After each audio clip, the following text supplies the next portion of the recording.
गणपति बप्पा मोरया, मंगल मूर्ति Morya.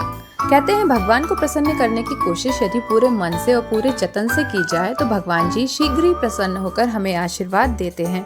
Ram Ram universe. तो मैं आज कोशिश कर रही हूँ अपने गणपति जी को प्रसन्न करने की, और उसके लिए ली है मैंने एक मौली और ली है मैंने दूर्वा की 11 गठियाँ। हर एक गठिये में 11-11 दूर्वा मैंने लगाई हुई है, इस आशा के साथ कि मेरे गणपति जी को ये पसंद आ जाए।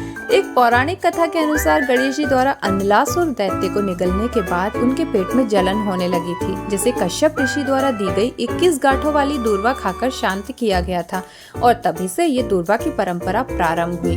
गणेश जी को दूर्वा बहुत प्रिय है और उन्हें दूर्वा चढ़ाने से भक्तों की मनोकामनाएं पूरी होती हैं।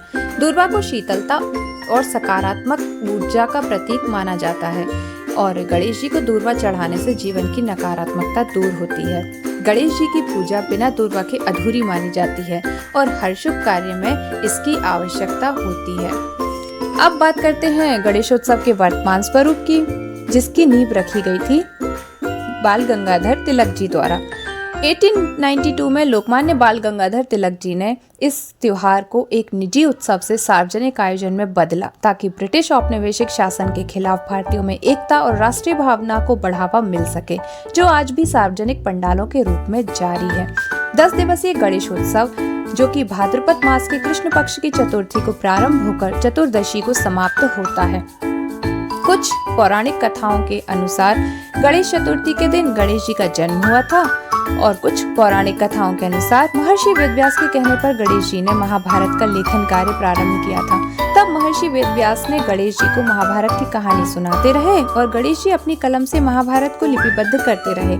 माना जाता है कि महाभारत लेखन में 10 दिनों का समय लग गया था। 10 दिनों तक गणेश जी ने एक ही मुद्रा में बैठे रहे थे, जिससे उनका शरीर जड़वत होने के साथ शरीर पर धूल मिट्टी की परत भी चढ़ गई थी। इसी कारण गणेश जी जब 10 दिनों बाद नदी पर स्नान करने गए, और उस दिन को अनंत चतुर्दशी के रूप में जाना जाता है।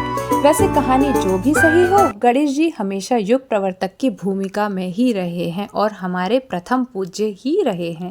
लीजिए, आपसे इतनी सारी बातें करते करते मैंने बना ली है मेरी दूर्वा की माला, और लगे हाथ में बना रही हूँ मैं ये पिंक कनेर के फूलों की माला, जो कि मेरे घर के गणपति जी के लिए, जो कि मेरे अंगूठे की साइज़ के हैं। तो उम्मीद करती हूँ गणेश जी को मेरी छोटी सी एफर्ट पसंद